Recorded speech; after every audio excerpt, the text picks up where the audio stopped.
les amitiés aux États-Unis elles sont un peu fake. C'est vraiment des lycées, c'est genre tout petit, que je me sentais un peu pas aimée. Et à la fin c'est chiant de se répéter. Tout le monde, j'espère que vous allez bien. Aujourd'hui on va casser les codes, déconstruire les clichés parce que je vais vous dire toute la vérité sur l'année d'échange. Et je vais vous raconter ce que les autres étudiants parfois omettent de vous dire. L'année d'échange c'est certes une expérience incroyable mais qui comporte également beaucoup de points négatifs. Donc aujourd'hui je voulais vous montrer un peu cet aspect là en fait de l'année d'échange qu'on ne montre pas forcément souvent mais qu'il est important de connaître. Donc c'est parti. Juste avant de commencer la vidéo, je vais vous parler encore une fois de Ana Luisa avec qui je travaille depuis quelques mois maintenant, qui est une marque de joaillerie donc basée à New York. Et du coup je voulais vous montrer ce que j'avais choisi pour cette fois-ci parce que vraiment je suis trop fan. Donc déjà il y a ce collier-ci que vous verrez mieux dans les close-up. Et en fait la particularité que j'adore c'est que c'est un collier 2 en 1, c'est-à-dire que vous pouvez le retourner comme ça et ça fait un collier totalement différent. Donc ça permet vraiment de changer de style genre en 2 secondes clairement, et je le trouve vraiment super joli et super pratique justement pour changer de style avec les tenues et tout sans avoir forcément genre 10 000 colliers. Et ensuite j'ai choisi des bagues parce que j'avais jamais testé leurs bagues et je suis vraiment super contente. Donc il y a plusieurs tailles, j'ai pris celle-ci c'est taille universelle et celle-ci je crois que j'ai pris taille 5 ou 6 si je me souviens bien, je crois que 5 voilà. Et je la trouve vraiment super belle, donc celle-là elle est hyper originale parce qu'elle est un peu ouverte et je trouve ça vraiment hyper raffiné. Et l'autre pareil je l'adore et vous pouvez, c'est la taille universelle celle-là et vous pouvez la resserrer comme vous voulez pour l'adapter à vos doigts. Je mets pas souvent des bagues parce que souvent j'avais des bagues genre Chine vraiment de mauvaise qualité.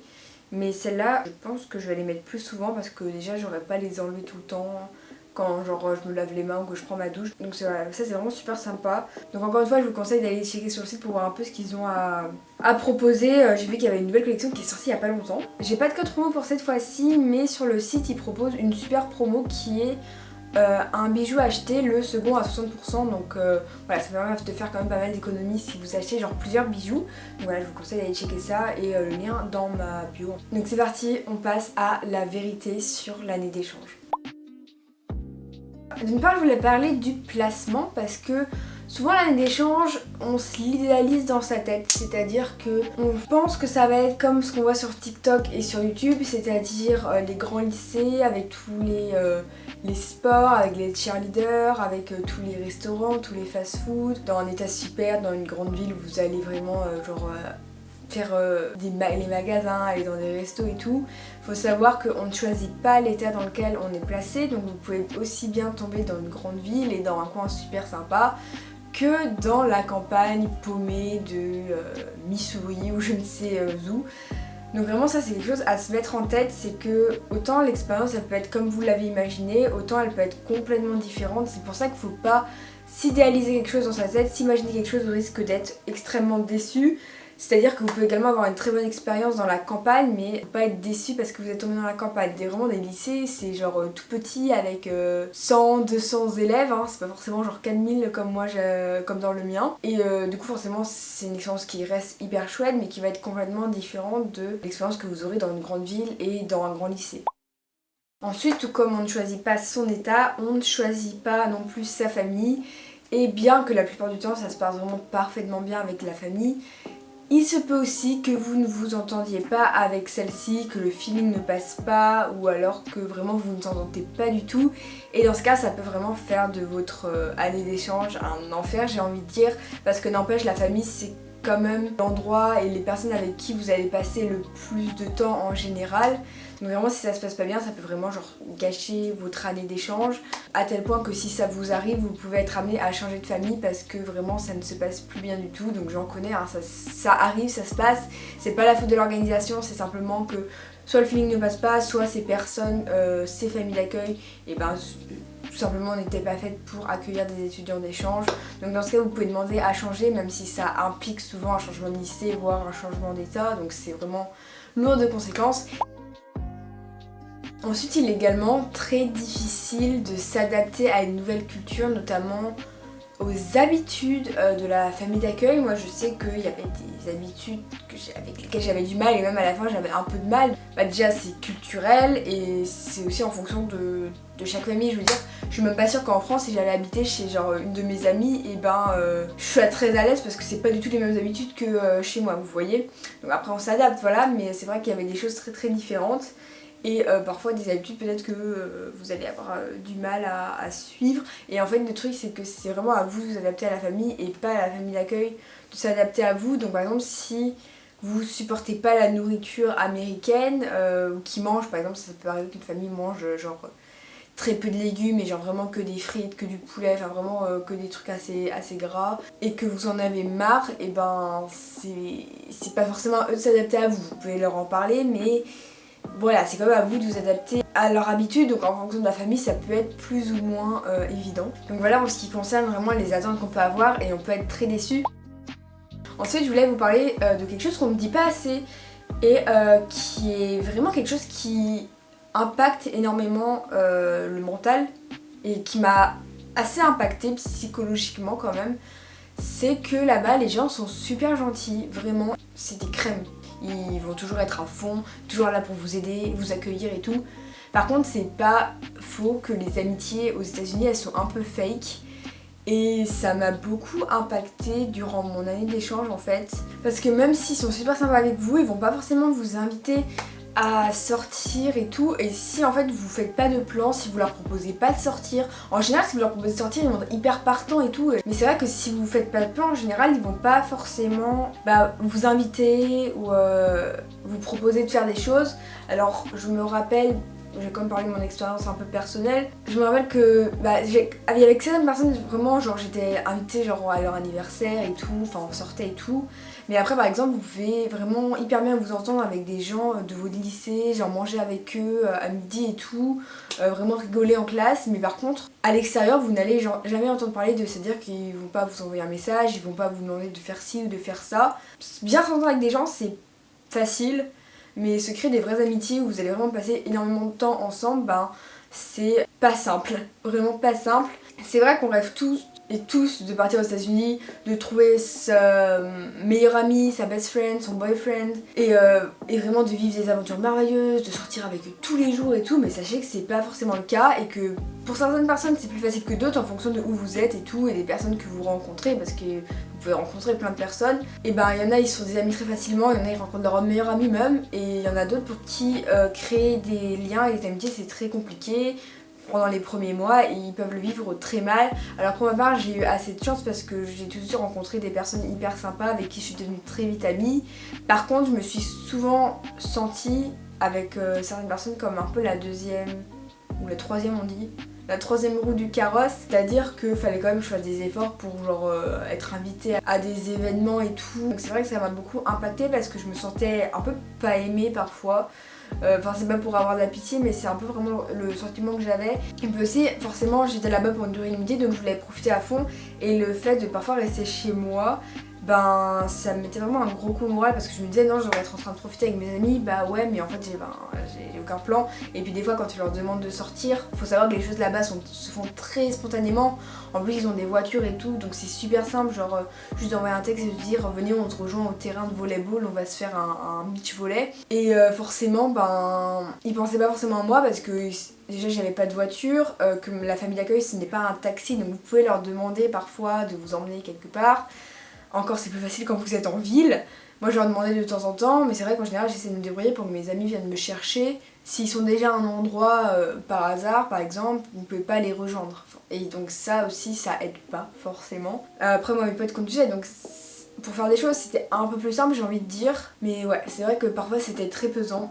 Vraiment j'adore mes amis, ils ont été incroyablement gentils avec moi, puis j'ai créé vraiment de très très bonnes amitiés.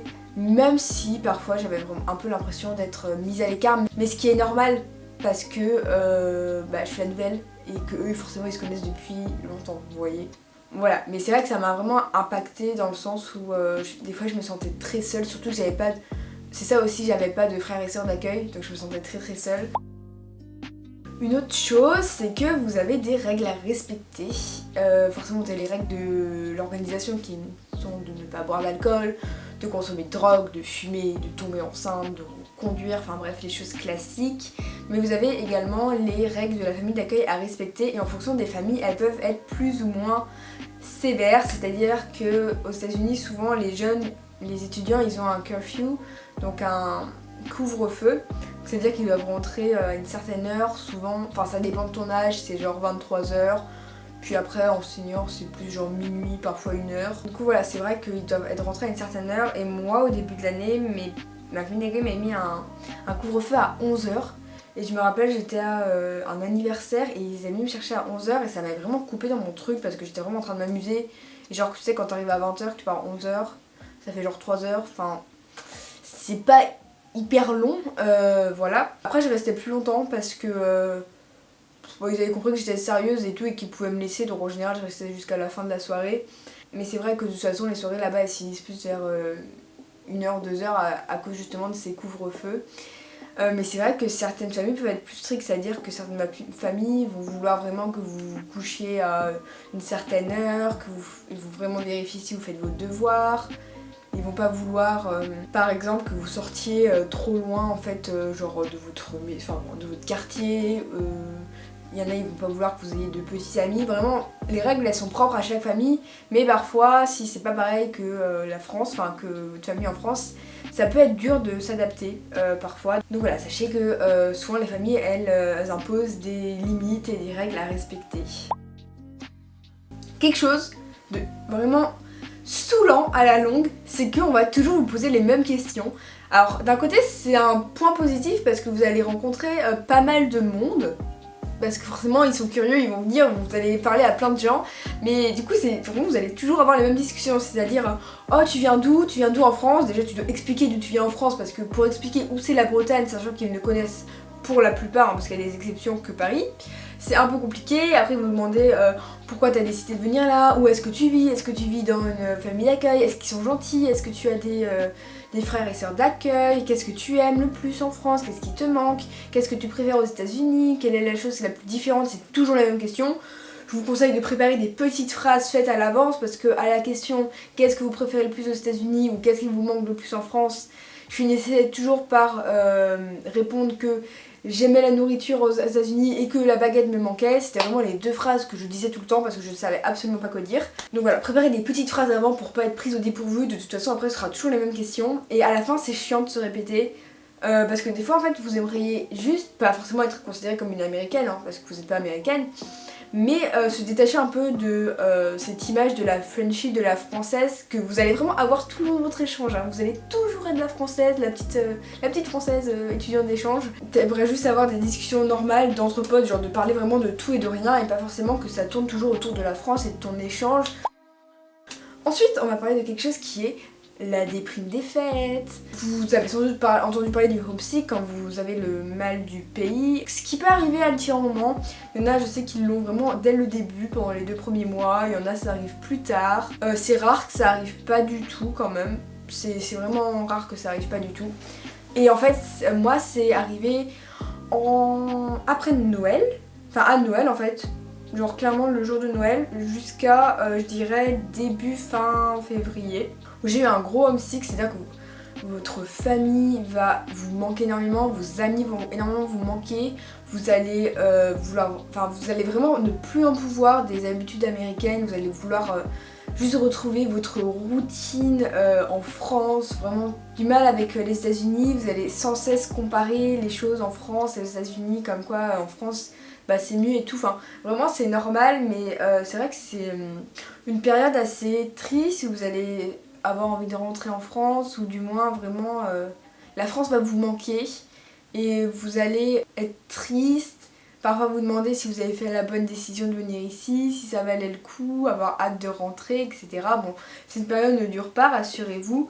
Après j'ai vécu vraiment les meilleurs mois après ce homesick, on va dire. Alors je sais peut-être qu'on va dire et qu'on voit souvent par exemple en dessous des TikTok ouais t'es aux États-Unis, t'as pas le droit de te plaindre. Mais en fait ce qu'il faut comprendre c'est qu'on reste pour une période de 10 mois en général et qu'au bout de 4-5 mois ça devient vraiment ta vie. Aux États-Unis t'as une nouvelle vie, comme si tu déménageais d'une ville à une autre, tu vois, genre si je déménageais à Paris aujourd'hui, les gens vont pas me dire ouais t'as déménagé à Paris, t'as pas le droit de te plaindre. Donc là c'est exactement pareil parce qu'en fait on idéalise vachement les États-Unis. Au final c'est pas, certes c'est notre culture, mais c'est pas si différent, genre vous vivez pas dans un rêve et au bout de 4-5 mois ça devient vraiment votre vie. Donc voilà, si c'était aussi simple en fait de changer de pays pour être heureux, bah je pense que tout le monde le ferait, mais non c'est pas le cas. Nos problèmes nous suivent aux États-Unis malheureusement. Certes ils peuvent s'améliorer, certes ils peuvent nous faire évoluer, nous faire grandir. On peut avoir une nouvelle perspective sur ce qui se passait mal en France, ce qui a été mon cas d'ailleurs pour certaines choses. Mais on a quand même des problèmes en fait aux États-Unis, on a quand même le droit de se sentir triste, on a quand même ouais, le droit d'avoir de déprimer un peu parfois et c'est tout à fait naturel, c'est pas parce qu'aux États-Unis qu'on doit être heureux forcément. Et les périodes de down, ça permet aussi de mieux remonter et de plus s'amuser par la suite. Donc voilà, c'est tout à fait normal. Mais sachez que c'est pas forcément des moments très rigolos à passer.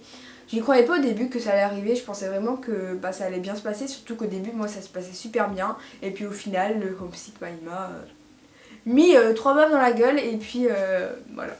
C'est vrai que durant cette période, on peut se sentir très seul. Surtout que vous voyez tous vos amis faire la fête. Genre au Nouvel An, je voyais mes amis au Nouvel An et puis j'étais comme ça. Yes, j'aimerais bien être avec eux. Bon, au final, j'ai eu un très beau nouvel an avec Anna, mais c'était une expérience aussi. Mais c'est vrai que voilà, parfois vous avez un peu envie d'être avec votre famille et vos amis à faire la fête et juste à passer des bons moments sans bruit. Voilà. Une autre chose qui a été très dure à accepter et qui l'est encore un peu en fait, c'est mon accent. C'est-à-dire qu'au bout de quelques mois, quand je m'entendais par exemple, je voyais bien que mon accent il n'était pas incroyable, qu'on entendait vraiment beaucoup mon accent français. Donc je dis à ma mère d'accueil, bah ouais je comprends pas, je trouve vraiment pas que j'ai un accent de ouf, j'ai pas du tout pris l'accent américain. Elle m'a dit c'est normal, t'inquiète pas, tu vas voir, ça va venir avec le temps, enfin voilà, il faut s'adapter et tout. Et à la fin de mon année d'échange, en fait je pense que j'avais un meilleur accent quand même, mais j'avais toujours cet accent français vraiment et j'avais vraiment l'impression de pas du tout avoir un bon accent. Et en fait ça me frustrait de ouf parce que je voulais aussi venir aux États-Unis, certes pour améliorer mon anglais, mais donc pour améliorer mon accent et vraiment me débarrasser de cet accent français. Et ça me frustrait énormément de pas avoir réussi en fait à avoir un bon accent, surtout quand j'en donnais d'autres étudiants d'échange, j'avais vraiment l'impression qu'ils avaient un super accent. Mais sachez que malgré tout ce qu'on essaie de vous faire croire, on ne devient pas bilingue en un an. Loin de là, que l'accent français c'est tout à fait normal de l'avoir, qu'il y a beaucoup de gens qui l'auront toujours, c'est très difficile de s'en débarrasser. Donc voilà, c'est vrai que ça m'avait parfois un peu mise en colère en fait d'entendre mon accent et de pas avoir l'impression qu'il soit formidable. Mais bon voilà, certes on vient ici pour apprendre l'anglais, mais on vient ici aussi pour vivre des expériences incroyables. Et si on ressort pas avec un accent formidable, c'est loin d'être grave. De toute façon vous êtes amélioré en anglais, vous êtes maintenant normalement capable de tenir une conversation, vous avez appris beaucoup de vocabulaire et tout. Voilà, l'accent ça se travaille et ça n'empêche pas la compréhension en fait, c'est vraiment pas l'aspect le plus important quand vous apprenez une langue, même si au lycée on veut vraiment que vous ayez un bon accent et tout, c'est vraiment pas... L'important c'est vraiment de se faire comprendre et vraiment c'est ça, l'important c'est de se faire comprendre. Accent ou pas, clairement on s'en fout. Donc voilà, essayez de pas trop vous focaliser sur cet accent et surtout n'ayez pas peur de faire des erreurs, voilà, c'est comme ça que vous allez vous améliorer. Il y a définitivement plus de points positifs que négatifs à faire une année d'échange et heureusement voilà, sinon il n'y aurait pas autant de gens qui le feraient. Mais c'est aussi des points à prendre en compte et sachez aussi que c'est normal en fait, votre expérience elle ne peut pas être parfaite et c'est justement le fait qu'elle soit imparfaite qui fait que vous allez grandir et tenter des choses peut-être que vous n'auriez jamais pensé en fait auparavant. Donc voilà, si vous avez des questions, n'hésitez pas à me les poser en commentaire ou à venir me voir sur Instagram. Voilà, et si vous êtes actuellement en année d'échange, courage à vous. Je sais pas en ce moment si vous êtes dans une période hyper joyeuse ou si vous avez un peu le mal du pays, mais dans tous les cas, sachez que ça va passer, vous allez passer par différentes phases et que c'est normal et que essayez juste de profiter à fond. Voilà, sur ce, si vous aimez cette vidéo, n'hésitez pas à la liker, à me laisser un petit commentaire et à venir me suivre sur mes réseaux sociaux. Je vous rappelle également qu'il y a actuellement une promo sur le site de Ana Luisa qui est que pour un bouger offert vous avez moins 60% sur le deuxième, donc ça peut être assez cool, surtout qu'ils font des bijoux très très sympas, donc je vous invite à aller cliquer dans le lien dans ma bio pour le voir, notamment ce collier que vraiment je suis vraiment fan de l'idée, vraiment fan, j'aurais jamais pensé mais c'est trop pratique. Enfin bref, sur ce je vous fais de très gros bisous, je vous dis à très bientôt pour une nouvelle vidéo, surtout prenez bien soin de vous, bye bye.